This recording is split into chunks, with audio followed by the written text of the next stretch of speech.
Hello everyone, welcome back to the channel. Today we will learn multiple ways to reverse a string. So first we will take a one string called hello world into a simple variable s.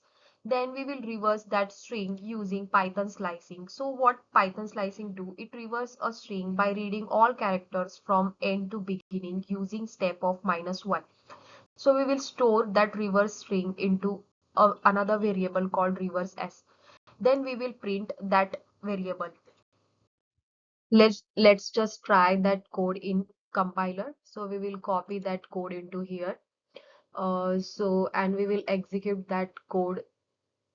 So you will see that it had executed. So we'll see this hello world string got reverse here. So thanks for watching the video.